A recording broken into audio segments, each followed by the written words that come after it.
Halo rekan-rekan praktikan, pada pertemuan pertama ini kita akan mempelajari tentang pengenalan software, yang mana kita akan menggunakan dua software dalam praktikum sistem informasi geografis.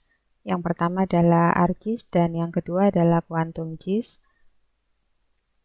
Nah, yang di layar teman-teman sekarang adalah tampilan ArcMap, yaitu salah satu bagian paling utama di dalam ArcGIS Desktop, di mana hampir semua tahapan GIS seperti input data, analisis, dan output data spasial dapat dilakukan pada ArcMap. Selanjutnya yang perlu teman-teman ketahui ada 3 tipe objek yang digunakan dalam analisis data spasial. Yang pertama yaitu titik atau poin, kemudian kedua ada garis atau line, dan yang ketiga adalah area atau poligon. Untuk lebih jelasnya kita langsung pada contoh. Pertama kita memanggil data yang sudah ada pada direktori kita dengan cara klik add data. Saya contohkan untuk memanggil data yang sudah ada, yaitu data Kulon Progo.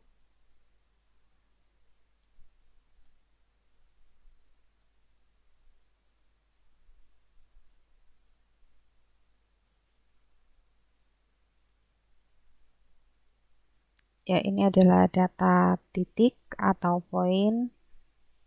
Kemudian kita panggil data yang tipe datanya line, contohnya jalan.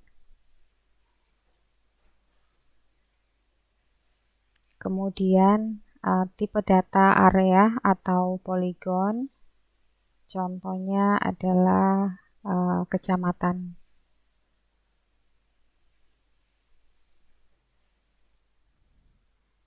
Teman-teman, pada setiap data atribut itu sudah memiliki koordinat X dan Y yang dapat dilihat pada pojok bawah. Ini adalah nilai X dan Y yang satuannya belum diketahui atau unknown, maka kita perlu mendefinisikan proyeksinya terlebih dahulu. Nah, di toolbar ada icon ArcCatalog yang berfungsi sebagai file explorer atau semacam window explorer pada sistem operasi Windows.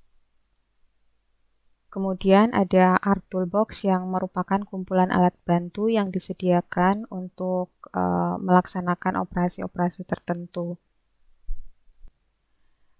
Nah, kita dapat mendefinisikan proyeksi ini yang tadi belum diketahui melalui menu ArcToolbox dengan cara klik ArcToolbox, kemudian Data Management Tools, kemudian Projection and Transformation, Define Projection, kemudian kita pilih file yang akan kita proyeksikan. Karena ini daerah Kulon Progo, maka kita menggunakan WGS84 dengan zona 49S. Kemudian OK.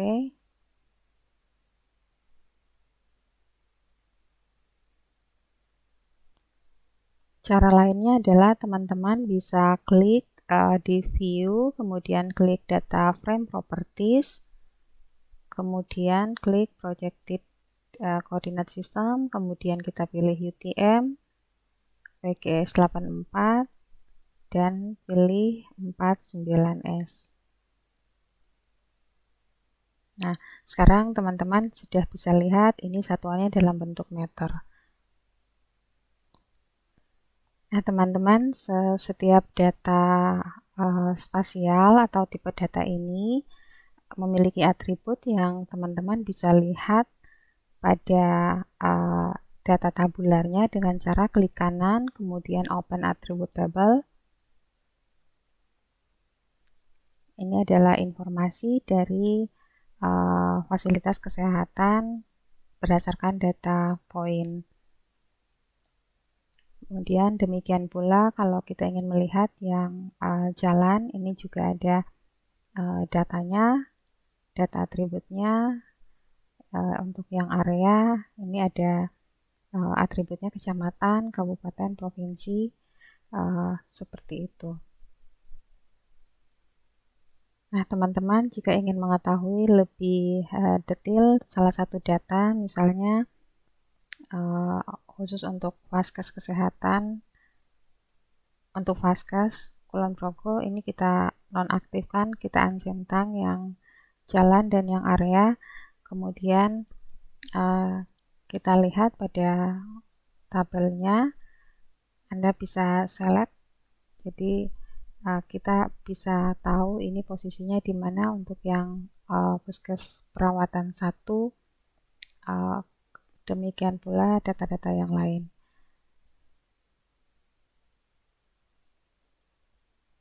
Jadi dari tabel ini kita bisa mengetahui lebih detail lokasi atau posisi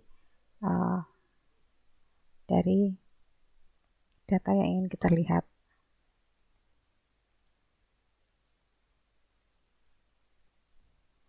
Nah, teman-teman, baik data poin, data garis, atau lain, kemudian data area, ini adalah data vektor. Sementara di data spasial itu, teman-teman ada dua jenis data, yaitu data vektor dan data raster. Sekarang coba kita melihat bagaimana tampilan data raster. Caranya kita add data, kemudian kita biasanya tipe data raster itu dalam bentuk format .tif. Ini adalah data digital elevation model atau DEM. Tipe datanya adalah raster. Data ini teman-teman bisa download gratis. Silakan dapat dicari data Demnas, itu bisa di-download. Nah, kalau kita zoom data raster ini terdiri dari unit-unit kecil yang disebut pixel karena warnanya hitam ya, jadi tidak terlihat.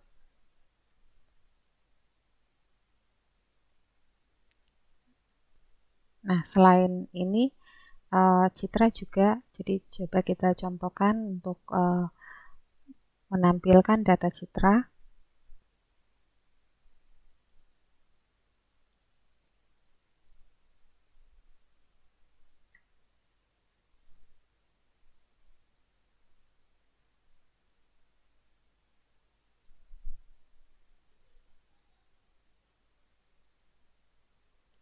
Ini adalah contoh citra potongan dari citra ALOS. Seperti ini, jadi terdiri dari kotak-kotak atau pixel penyusun data raster. Nah,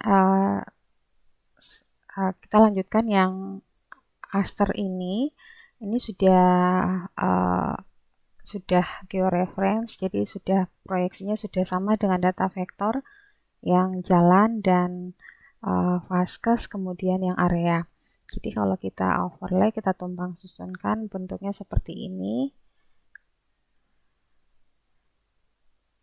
Nah, kalau misalnya ingin merubah jalan menjadi warnanya menjadi merah, ini bisa diubah, diganti. Kemudian yang titik misalnya mau diganti ke hijau juga bisa, seperti itu. Ukurannya bisa diatur, dan yang area juga bisa ditampilkan seperti ini.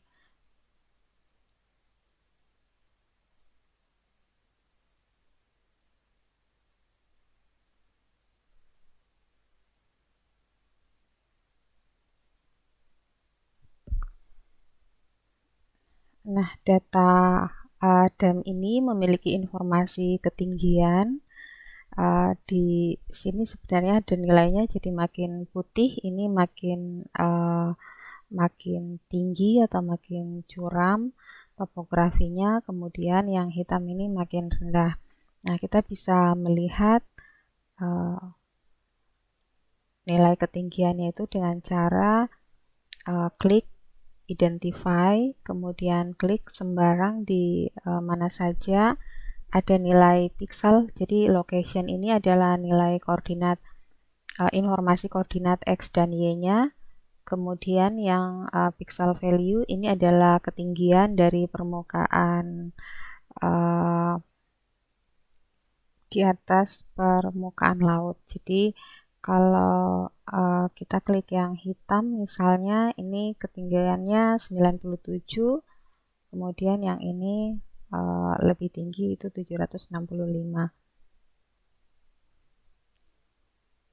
Nah, ini untuk pengantar atau pengenalan beberapa tools yang penting setelah teman-teman membuka data atau memanggil data.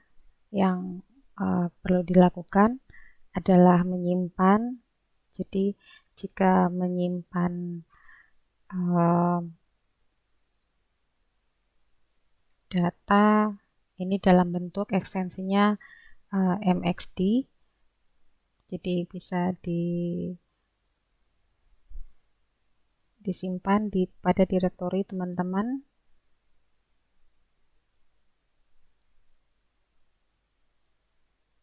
Saya membuat praktikum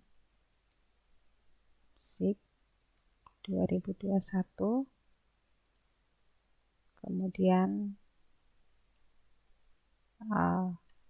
acara 1.